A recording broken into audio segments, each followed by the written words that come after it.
Hello everyone, welcome to Weekly Current Affair Quiz. Let's start today's quiz. First question is, according to the UN World Migration Report, which country had the largest number of international migrants in 2022? China, Philippines, India or Mexico?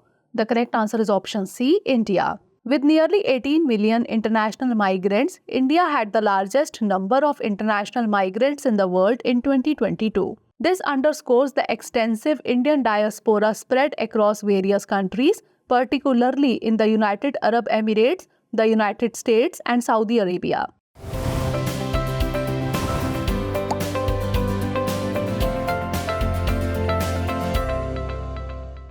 Next question.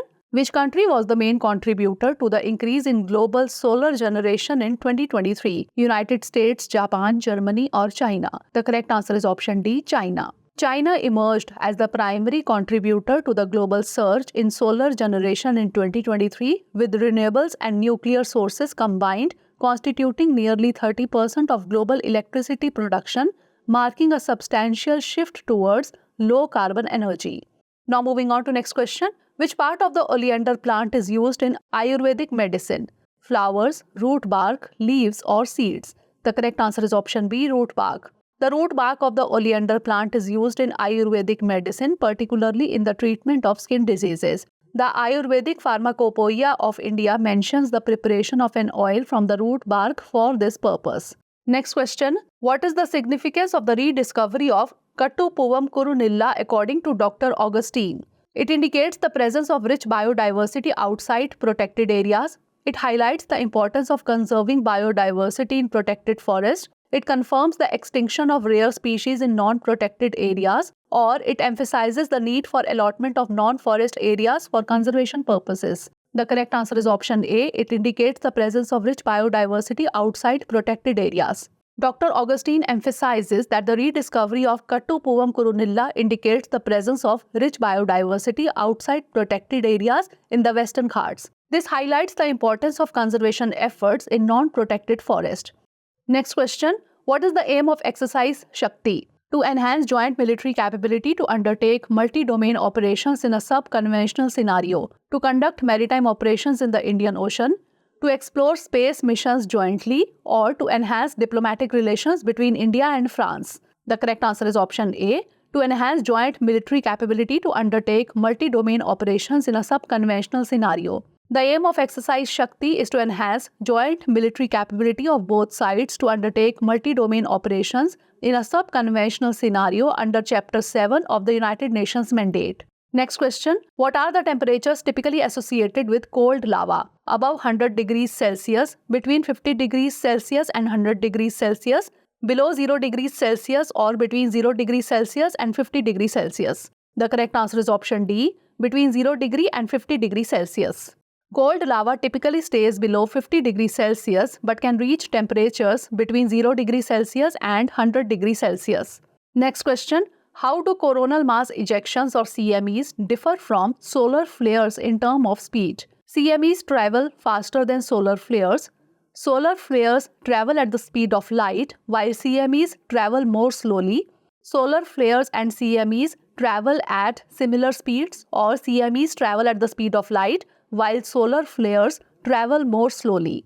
The correct answer is option B. Solar flares travel at the speed of light, while CMEs travel more slowly. Solar flares travel at the speed of light and reach Earth in around 8 minutes, while coronal mass ejections, that is CMEs, travel at a more steady pace with an average speed of 800 km per second.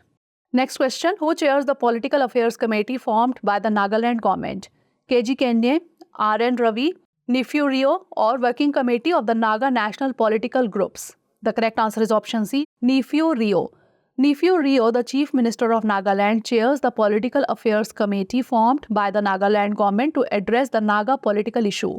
Now moving on to next question. What is the significance of India losing its A status accreditation by the NHRC? It affects India's ability to vote at the United Nations General Assembly.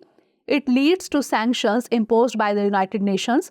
It results in the NHRC being dissolved, or it restricts India's foreign aid contributions. The correct answer is option A. It affects India's ability to vote at the UNGA.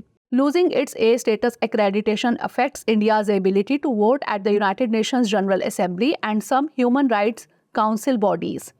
Next question, what is the primary objective of the NISAR satellite mission? Studying Mars' atmosphere, monitoring Earth's tectonic movements, investigating lunar soil composition, or observing Jupiter's magnetic field. The correct answer is option B, monitoring Earth's tectonic movements. The primary objective of the NISAR satellite mission is to monitor Earth's tectonic movements with high precision. By utilizing its advanced radar technology, NISAR aims to provide accurate data on seismic activities, fault movements, and other geological phenomena.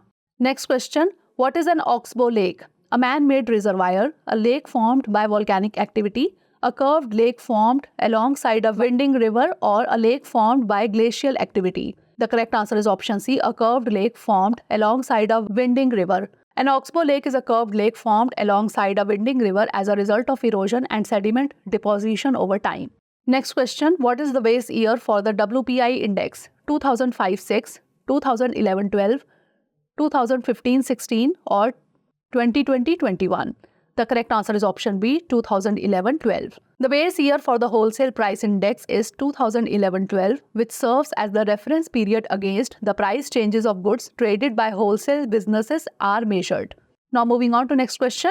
Which river is at the center of the water conflict between India and Bangladesh? Brahmaputra, Ganges, Teesta, or Yamuna? The correct answer is option C, Teesta. The Teesta River is at the center of the water conflict between India and Bangladesh, with both countries seeking to utilize its waters for irrigation, power generation, and other purposes. Next question, what was the main reason behind India's record exports in the financial year 2023-24?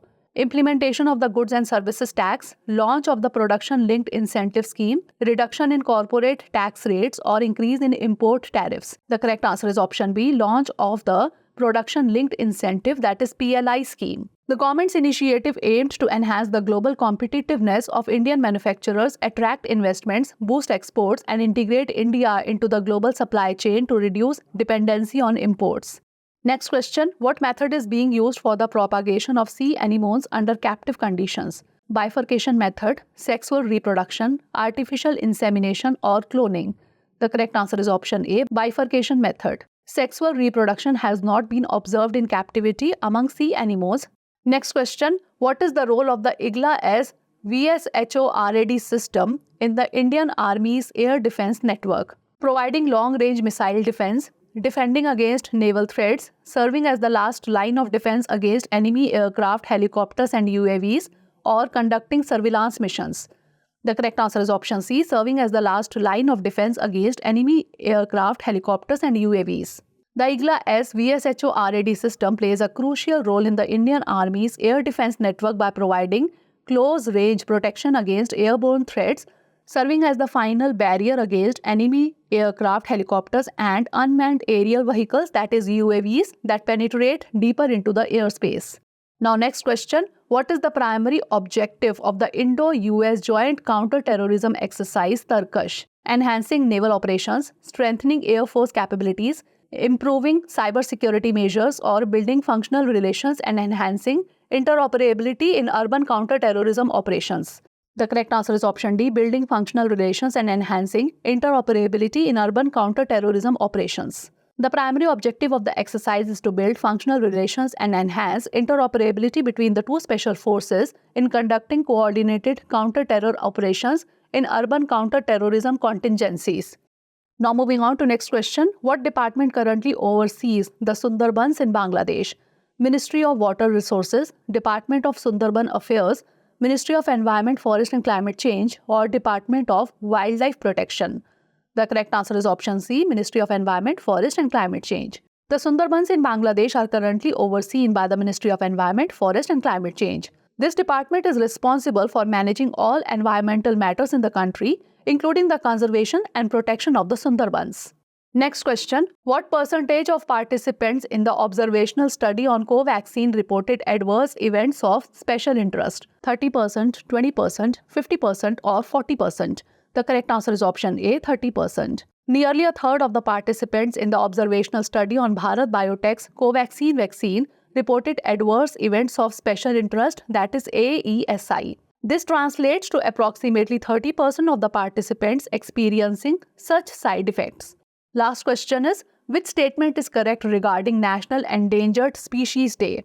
The day was founded in 2000 by the International Union for Conservation of Nature. The theme for National Endangered Species Day 2024 is Celebrate Saving Species. 40% of animals, insects, and plants on this planet are at the risk of extinction according to the Endangered Species Coalition. Or National Endangered Species Day is celebrated every year on the first Friday of May. The correct answer is option B. The theme for National Endangered Species Day 2024 is Celebrate Saving Species. National Endangered Species Day, established by David Robinson and the Endangered Species Coalition in 2006, is celebrated on the third Friday of May. In 2024, this day is being observed on May 17. The theme for this year's National Endangered Species Day is Celebrate Saving Species, and according to the IUCN, 40% of animals, insects, and plants are at the risk of extinction.